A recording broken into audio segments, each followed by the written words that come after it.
masuk ke session Q&A karena tadi saya lihat ada beberapa pertanyaan yang masuk ke kolom chat. Saya akan membacakan dan saya mohon kepada Bapak Ibu narasumber untuk mencatat ya pertanyaannya, sekiranya pertanyaan tersebut disampaikan langsung kepada Bapak Ibu. Jadi saya tidak akan mengulang pertanyaannya. Jadi setelah saya sampaikan semua, nanti saya kembalikan sessionnya ke Bapak Ibu narasumber. Dan setelah itu jika waktu masih memungkinkan karena kita sudah tinggal sekitar 18 menit, saya akan membuka pertanyaan kedua. Tapi jika waktunya sudah selesai, maka saya akan menutup hanya sampai di sesi Q&A sesi pertama. Pertanyaan pertama saya bacakan dari Ibu Aida Greenbury. Pertanyaan yang pertama, pertanyaan ditujukan kepada BPDB Kelapa Sawit. Apakah planning pemberdayaan petani swadaya untuk hidrokarbon, B30 dan lain-lain ini sudah dikonsultasikan kepada perwakilan-perwakilan petani swadaya? Itu pertanyaan untuk BPDB KS. Terima kasih Bu Aida. Bu Aida juga ada pertanyaan yang kedua. Yang kedua pertanyaan ditujukan kepada Traction Energy Asia. Pertanyaannya, tolong diulang angka total emisi biodiesel petani swadaya versus perusahaan. Skopnya apa? Apakah LCA? LCA ini Life Cycle Assessment ya, jadi pengukuran siklus daur hidup. Kemudian juga ada pertanyaan dari Ibu Vivi Fitrianti, masih kepada Traction Asia, mau menambahkan terkait pertanyaan dari Ibu Aida, apakah untuk petani swadaya, LCA apakah cara yang sama valid digunakan untuk kebun besar? Itu nanti dari siapa Mas Riki ya nanti bisa menjawab. Kemudian pertanyaan yang kedua, ini ada dari Bapak Martin Becker dari Traction Energy. Pertanyaan untuk Ibu Elis ya, pertanyaan untuk Ibu Elis, pertanyaannya adalah tampaknya dari PPT yang disampaikan Ibu Elis, penggunaan bahan bakar nabati akan terus meningkat hingga tahun 2040. Padahal pada saat itu EV atau mungkin yang dimaksud adalah electric vehicle, jadi kendaraan listrik ya, akan memperhitungkan persentase kendaraan yang cukup besar. Apakah Ditjen EBTKI merencanakan kendaraan yang cukup besar untuk EV? Apakah EBTKI juga merencanakan transisi? Jika demikian, seharusnya tercermin dalam proyeksi pengurangan penggunaan bahan bakar cair. Sama pentingnya, apakah mereka merupakan rencana transisi untuk industri biofuel setelah electric vehicle diadopsi secara luas sebagai pilihan transportasi. Jadi itu yang pertanyaan untuk Ibu Elis. Kemudian ini mungkin bisa dijawab oleh, ini enggak ditujukan kepada saya, mungkin oleh Bang Darto atau juga dari Ibu Elis juga. Ini tidak ada namanya ya, jadi dari pelaksana pembuatan biodiesel adalah Pertamina, yang menentukan suppliernya juga tentu Pertamina. Selayaknya dan idealnya minyak sawit yang digunakan adalah dari para petani, minimal dari BUMN perkebunan yang menjadi pionir pembentukan PIR, artinya yang terkait dengan petani sawit. Ini mungkin nanti Bang Darto bisa ikut menjawab inilah pertanyaan yang ini. Kemudian yang keempat, dua pertanyaan lagi. Dari Mas Ipe. Dari Mas Ipe ini adalah wartawan dari inilah.com. Pertanyaan untuk Pak Yusa dari BPDKS. Terkait dari paparan Pak Darto dari SPS, apa tanggapan dari Pak Yusa terkait hal tersebut? Misalnya terkait dengan pungutan sawit yang terlalu tinggi dan hanya menguntungkan beberapa industri tertentu. Kemudian program BPDPKS juga ke depan mestinya bisa fokus dalam pengembangan SDM petani dan bagaimana alokasi penggunaan dana BPDKS selama ini. Terus kemudian masih juga untuk Pak Yusa, apa program BPDKS untuk melawan kampanye hitam sawit begitu. Dan itu pertanyaannya. Dan yang terakhir ini dari Bang Hendrik Huta Barat dari Samade ya. Jadi harga TBS petani di Sumut terus turun 3 minggu terakhir, dan yang seperti terjadi kelaziman harga TBS petani tidak pernah persis seperti yang ditetapkan di Sbun. Mohon tanggapannya, nanti ini mungkin yang lebih pas ini Bang Darto bisa mengomentari, karena kalau di sini para pembicara tidak ada yang pada posisi bisa menjawab pertanyaan dari Bang Hendrik, tapi nanti mungkin Bang Darto bisa ikut memberikan pencerahan terkait dengan isu harga TBS di tingkat petani. Saya pikir itu 5 pertanyaan yang disampaikan kepada keempat narasumber kita. Mohon dijawab secara berurutan dari Pak Yusa, kemudian Bu Elis, setelah itu Pak Riki, dan terakhir mungkin saya minta Pak Darto lah nanti yang sekaligus sebagai closing dari seminar kita, karena waktu kita tinggal 15 menit. Waktu dan tempat kami persilakan untuk Pak Yusa terlebih dahulu. Kami persilakan Pak Yusa. Ya, terima kasih Pak Tovan. Saya catat ada 3 pertanyaan ya untuk BPDP ya. Yang pertama dari Bu Aida. Nah, apakah planning biohidrokarbon sudah dikonsultasikan kepada petani swadaya? Nah, memang ini salah satu tahapan yang sedang kita buat itu adalah memastikan supaya teknologi ini memang bisa diimplementasikan dengan skala yang tidak terlalu besar tapi banyak dan juga menguntungkan untuk petani. Nah, salah satu caranya adalah seperti kita tahu ya, beberapa hampir semua ya, bahkan TBS-TBS yang dari petani mandiri yang melalui rantai pasok yang panjang tadi, secara ukuran FFA atau asam lemak bebasnya itu terlalu tinggi karena dia tidak segera diproses. Dia melalui rantai pasok yang panjang dan mungkin waktu tunggu yang lama sebelum masuk ke PKS. Nah, untuk keperluan industrial vegetable oil untuk energi ini, itu tidak perlu FFI yang rendah. Nah, dalam hal itu juga kita harapkan nanti kita membuat mekanismenya itu tidak ada pengurangan harga yang disebabkan karena perhitungan FFA atau ALB ini. Itu juga salah satu cara.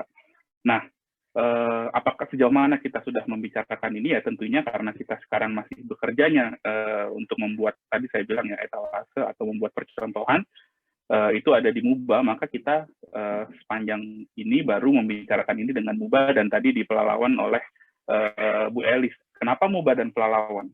Nah, pemain utama atau paling enggak pihak yang kunci yang bisa membuat ini semua maju lebih cepat dibandingkan daerah yang lain itu adalah kepala daerahnya. Nah, dalam hal ini kepala daerah di MUBA dan pelalawan itu sangat-sangat pro sawit dan sangat-sangat concern dengan petani swadaya, sehingga justru karena dorongan kepala daerahnya juga lah proyek percontohan ini bisa segera terjadi. Nah, maka itu juga kalau ini berhasil, hitungan mungkin visibility study-nya bagus dan optimasi secara riset juga berhasil baik, tentunya baru nanti kita akan coba duplikasi ke daerah-daerah lain, dan kita juga ketika kita menawarkan ke daerah lain bisa dengan mudah kita buat percontohannya sudah ada, mekanismenya seperti ini, para pihak yang sebaiknya terlibat ABCD. Mungkin itu sedikit jawabannya untuk saat ini. Lalu untuk tanggapan terhadap paparan Pak Darto ya. Pak Darto secara personal, saya banyak setujunya sama Bapak sebetulnya, walaupun saya di BPDP ya. Kenapa? Karena BPDP sendiri harus diakuin ya, bukan super body. Di mana kalau kita bandingkan dengan institusi sejenis di Malaysia, dia punya wewenang yang jauh lebih besar dibandingkan BPDPKS. Nah, BPDPKS sekarang itu orang tuanya banyak. Nah, mungkin ini juga agak-agak klise gitu ya, menjadi permasalahan kita bersama, tapi yang perlu kita garis bawahi adalah paling tidak kita punya kemajuan, kita punya progres sejak adanya dana sawit ini. Bahwa misalnya yang dilakukan BPDP atau yang dilakukan pemerintah dengan pungutan ekspornya kurang maksimal atau ada kesalahan, ayo kita perbaiki bersama.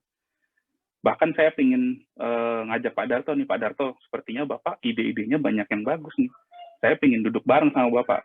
Bahkan Pak Edi Wibowo, direktur saya, kayaknya sudah mencoba menghubungi Bapak gitu ya, untuk kita ketemu bareng. Kalau perlu kita ketemu bareng yuk Pak, gitu. Karena sepertinya tujuan kita sama gitu ya. Tujuan tentunya pemerintah dari sisi kebijakan, kita perlu tuh mendorong untuk melihat strategi kebijakan itu kira-kira yang paling menguntungkan untuk rakyat yang paling banyak atau rakyat yang paling memerlukan. Saya setuju bahwa strategi yang ada sekarang atau kebijakan yang ada sekarang belum optimal, belum maksimal. Bahkan Bapak tadi sempat sebutkan program pelatihan dan pengembangan SDM. Belum ada buktinya, belum ada bukti nyatanya. Setuju Pak. bahwa itu bahkan saya ingin ngomong dengan adanya banyak orang tua itu nggak lalu membuat BPDP ini jadi lebih punya wewenang, justru kita menurut saya justru menjadi tambahan red tape gitu ya. Kita punya regulator yang banyak. Beruntung kita dengan ASDM di sini dia sangat-sangat responsif kalau dalam hal program mandatory biodiesel, tapi belum tentu regulator BPDP yang lain seresponsif itu gitu ya. Kami juga harapkan regulator kita yang menangani pengembangan SDM tentunya bisa segera kita perbaiki bersama, karena kalau enggak yang rugi kan tentunya petani kita. Lalu terakhir mungkin pertanyaan sekalian ya Pak Tovan, mungkin karena ada satu lagi, apa program BPDP untuk melawan kampanye hitam. Nah tentunya ini sebenarnya areanya Pak Tovan juga ini di Gapki ya. BPDP sendiri punya banyak program untuk melawan kampanye hitam yang kalau saya sebutkan di sini juga nggak akan selesai gitu ya.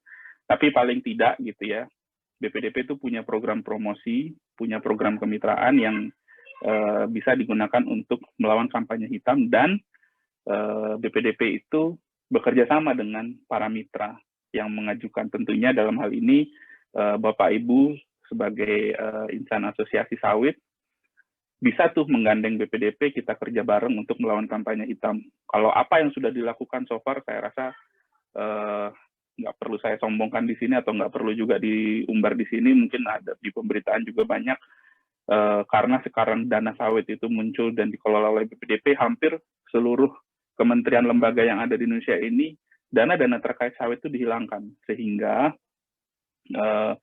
seluruh kebutuhan untuk terkait dengan sawit itu biasanya datang ke BPDP. Sebagai contoh, untuk dana-dana yang diperlukan oleh Kementerian Perdagangan, katakanlah untuk membantu kasus kita di WTO melawan kampanye hitam di Eropa, hampir seluruh dananya diambil dari BPDP, baik dari untuk lawyer, untuk tenaga ahli, untuk perjalanan, segala macam.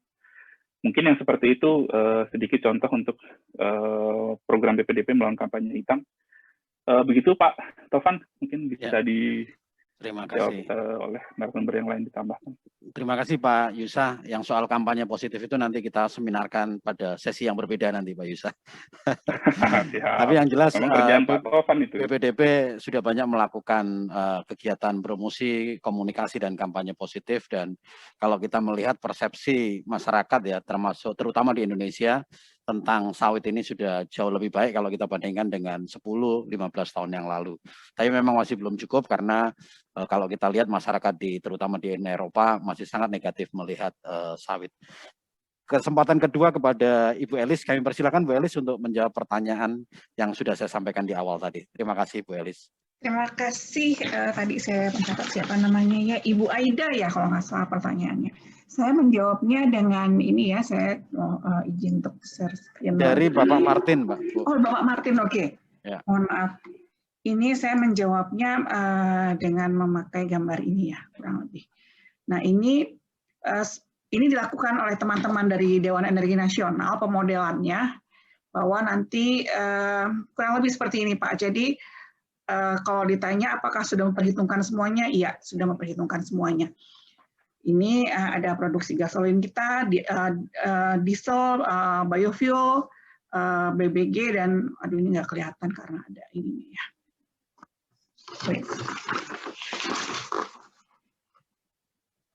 Dan juga ada kendaraan listrik dan juga BBG. Kalau ini mungkin akan muncul sedikit pertanyaan, ini bagaimana dengan ada surplus diesel. Ini kita menghitung di sini adalah produksi kilang kita, Pak.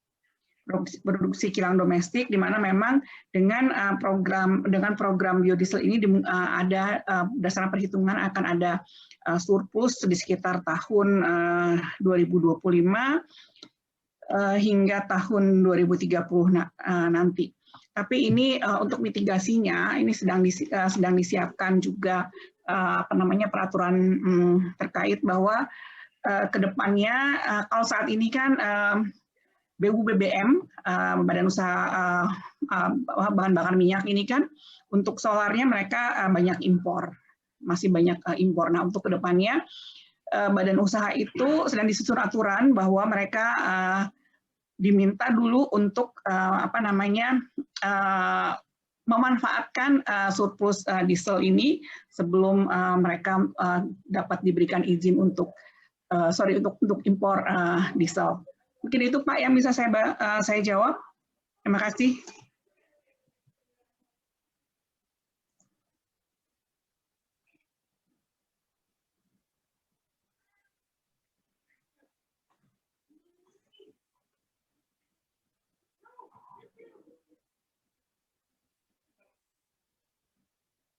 Halo, silakan Mas Riki, saya ke Mas Riki dulu untuk menjawab pertanyaan dari audiens tadi yang sudah saya sampaikan di awal. Terima kasih. Ya, benar. Kami menggunakan metodenya life cycle analysis. Yang kami hitung adalah land use change-nya. Dan land use change ini kami menggunakan cut-off date 2006. Jadi, emisi life using yang kami hitung adalah perkebunan yang dihitung dari 2006 ke atas, 2006, 2007, 2008, dan seterusnya. Tapi untuk di emisi 2006 ke bawah, 2006, 2005, 2004 itu tidak kami hitung land use-nya. Selain itu kami juga menghitung emisi dari pupuk, setelah itu juga menghitung emisi dari bahan bakar fosil yang digunakan untuk operasi perkebunannya. Selain itu juga kami hitung limbah cair kelapa sawit. Seperti kita tahu, POME itu menghasilkan metan itu juga sangat berbahaya gitu kan kalau tidak ditutup. Selain itu kami juga menghitung dari listrik yang digunakan di pabrik tersebut, serta kami hitung juga distribusi dari distribusi solar, dari distribusi TBS ke PKS, habis itu dari PKS ke BUBPN, CPO ke biodieselnya, dan seterusnya sampai ke konsumen. Untuk angkanya, saya ulang lagi, angkanya untuk petani swadaya itu 0,91 sampai 1,09 kg CO2 ekuivalen per liter. Sementara untuk perusahaan emisinya 2,97 kg CO2 ekuivalen per liter biodiesel. Kenapa ada perbedaan di sini? Perbedaannya memang ada di beberapa hal, mulai dari sejarah lahannya. Selain itu, cara pembukaan lahannya dan tahun lahan itu dibuka, serta tata cara perkebunannya. Seperti itu. Terima kasih. Terima kasih Mas Riki atas jawaban yang sangat singkat dan padat. Tadi ada beberapa pertanyaan ke Traction Asia. Saya langsung ke narasumber kita berikutnya, Bang Darto, untuk menjawab tadi banyak sekali pertanyaan sepertinya ke SPKS, dan sekaligus di luar pertanyaan-pertanyaan yang disampaikan oleh audiens tadi, mungkin juga ada saya titip pertanyaan untuk dijawab oleh Bang Darto. Jadi harapan dari teman-teman petani itu seperti apa terkait dengan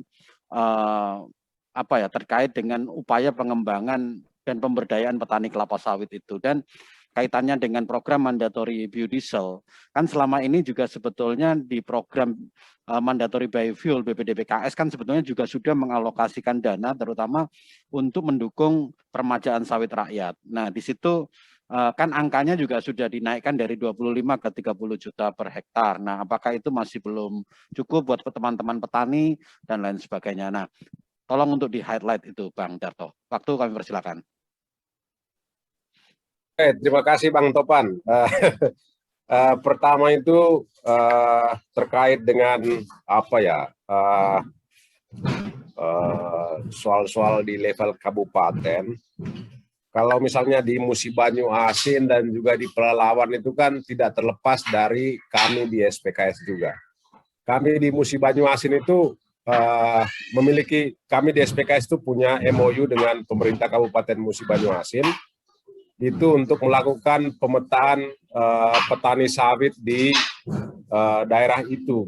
Dan memang progresnya sampai dengan saat ini, Kabupaten Musi Banyu Asin itu memang paling progresif ya. Selain ada kabupaten lain, ada Sintang, ada juga ada Pelalawan juga. Terus kemudian ada Rokan Hulu juga di Riau.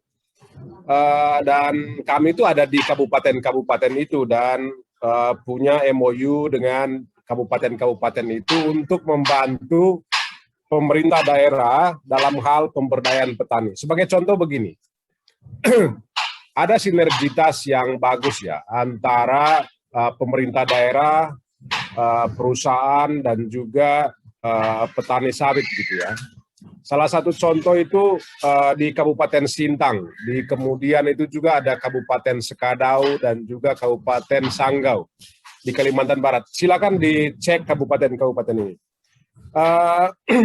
Pertama itu kabupaten punya bupatinya punya goodwill, punya komitmen untuk membuat kabupatennya itu menjadi kabupaten yang hijau, di mana di sana itu ada sawit banyak, rakyat punya, perusahaan punya juga.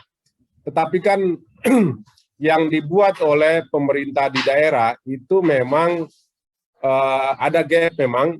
Satu itu ada mereka sudah buat perencanaan daerahnya, perencanaan kabupaten, dan juga kemudian sampai ke perdanya. Di Siak itu juga kami bekerja di sana, kemudian di Kabupaten Musi Banyuasin, kebetulan saya suka berkomunikasi dengan Pak Dodi, bupatinya, dan juga sahabat saya, wakil bupatinya, Pak Beni, selalu aktif berkomunikasi begitu. Karena kami itu punya peran untuk membantu pemerintah daerahnya. Begini, karena daerah itu tidak punya mereka itu tim kerja untuk misalnya contoh ya STDB misalnya, atau untuk pembangunan kelembagaan tani. Birokrasi di kabupaten itu ya misalnya kepala dinas, ya tergantung dari kepentingannya memang ya. Ada yang memang backgroundnya sarjana agama, ya ada yang tidak ngerti soal sawit, tapi mereka itu ya kepala dinas gitu. Tapi hal inilah yang kemudian membuat dinamika di kabupaten itu menjadi penting untuk melibatkan para pihak lain. Ada organisasi petani seperti kami, dan juga ada CSO juga yang ikut juga membantu kabupaten itu mencapai visinya. Tapi yang miss di sana itu adalah supporting dana. Ya harapannya itu memang BPDPKS itu bagaimana ada formulasi begitu antara pusat dan juga daerah-daerah penghasil sawit itu agar ada konektivitas antara perencanaan di kabupaten, kemudian itu juga dengan sumber dana. Karena mereka nggak punya dana itu untuk mengimplementasikan rencana-rencana yang mereka buat. Kemudian itu juga soal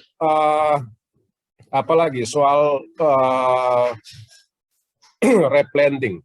Berapa besarannya ya memang petani itu maunya semuanya harus didanai. Kenapa kemudian biodiesel itu semuanya harus didanai? Kenapa petani itu hanya sebagian? Kalau misalnya memberikan misalnya sebagiannya itu didanai melalui hibah dari BPDPKS, sebagiannya kredit, perlu diingat petani sekarang itu petani yang udah generasi kedua, rata-rata itu sudah tua. Dan data di kami itu rata-rata usianya sudah 45, 50, bahkan sudah ada yang 60 tahun. Jadi kalau misalnya petani-petani ini kredit lagi ke bank untuk menambah dana tadi itu, saya yakin sampai ke liang kubur pun petani itu akan nanggungin kredit gitu. Ini mungkin perlu dijawab begitu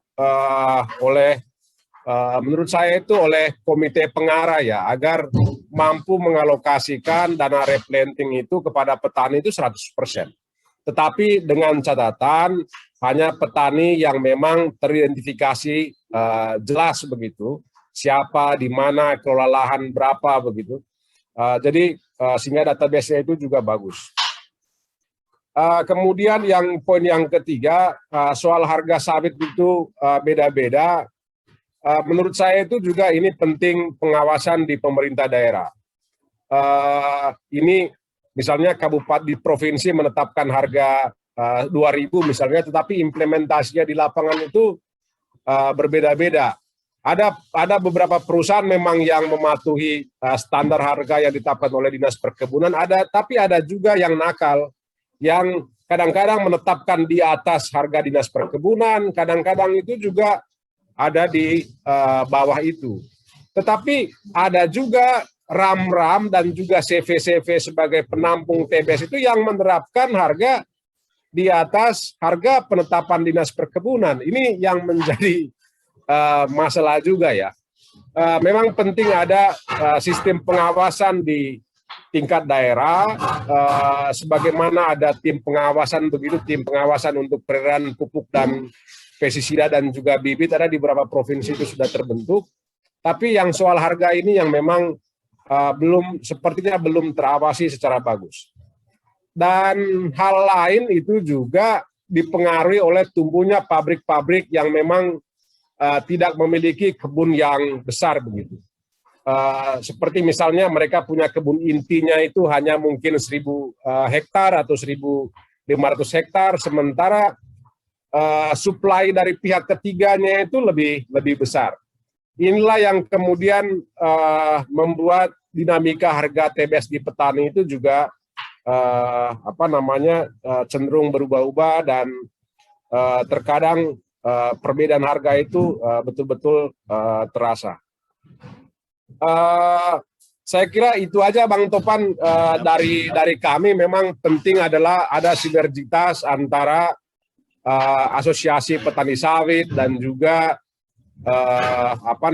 di ESDM dan juga kemudian di Kementan sendiri, kemudian itu juga di BPDPKS dan juga di pemerintah daerah dan di asosiasi pengusaha sawit, agar kemudian bagaimana ada roadmap begitu soal rantai pasok biodiesel. Kami tidak meminta soal biodiesel ini tahun ini 100% dari petani, tidak seperti itu. Tapi kami itu juga maunya ini harus dilakukan secara bertahap, kemudian nanti dalam progres pelaksanaannya itu ada evaluasi, ada penilaian, bagaimana kemudian tahun berikutnya bisa dinaikkan.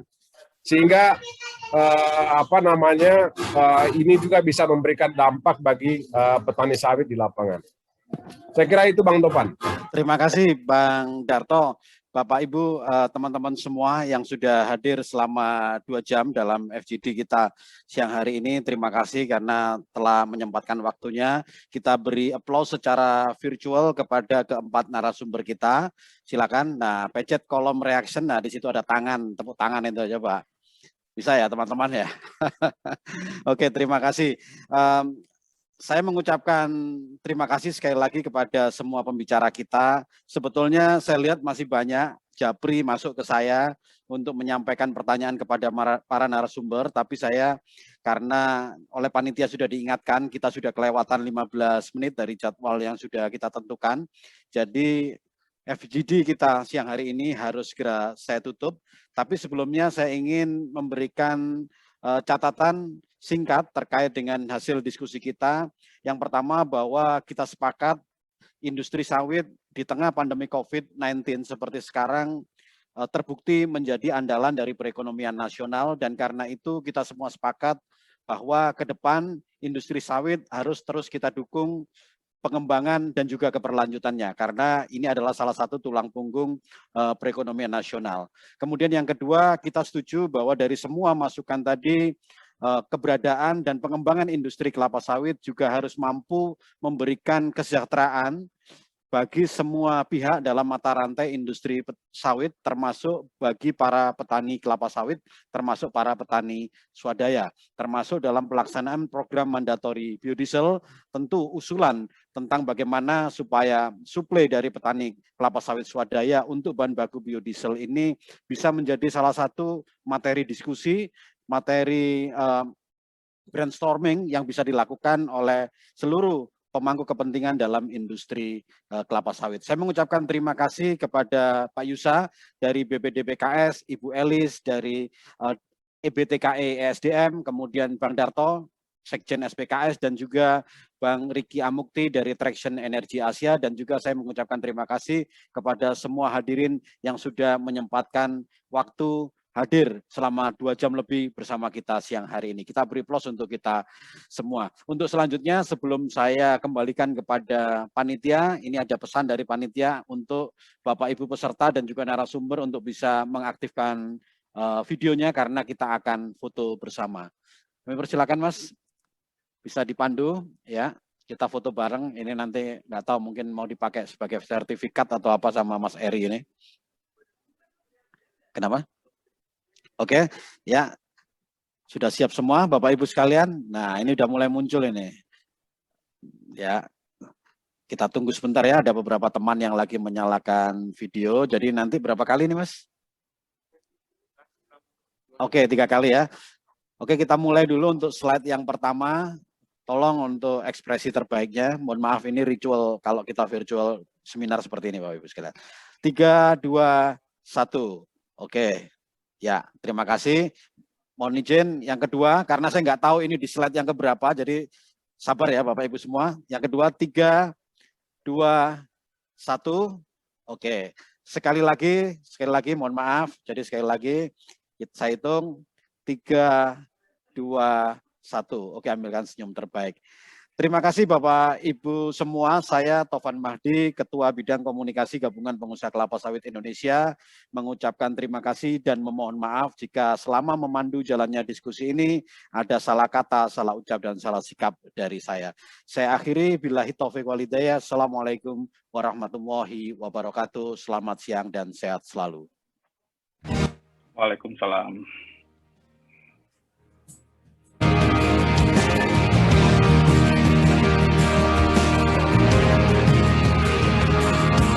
Angin berhembus menerpa dedaunan,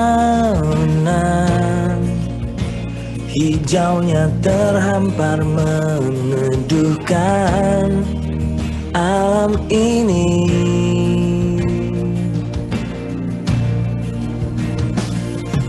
Mereka indah tiba saat berbuah,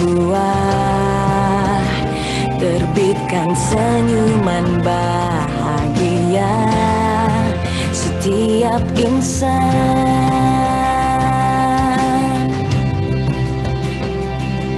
Tetaplah menghijau Kebun sawit di bumi pertiwi, teruslah berkilau, minyak sawitku menerangi kehidupan, menyinari Indonesia.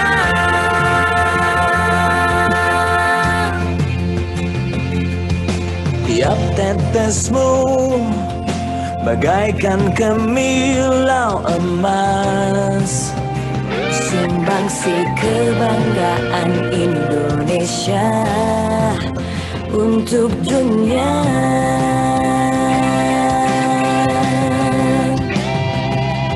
tetaplah menghijau Kebun sawit di bumi pertiwi, teruslah berkilau, minyak sawitku menerangi kehidupan, menyinari Indonesia.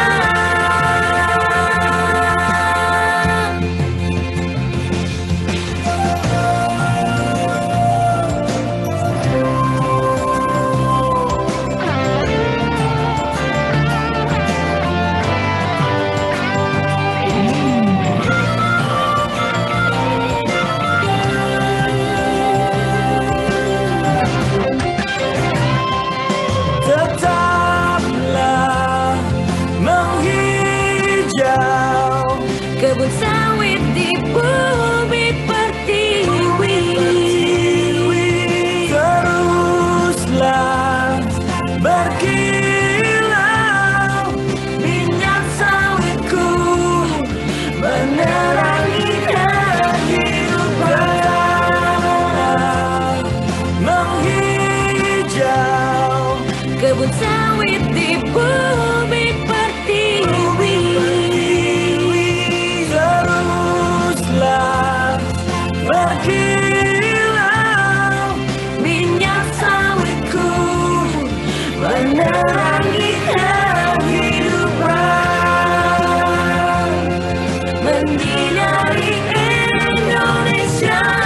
DMSI, Dewan Minyak Sawit Indonesia. Tetaplah menghijau, teruslah berkilau.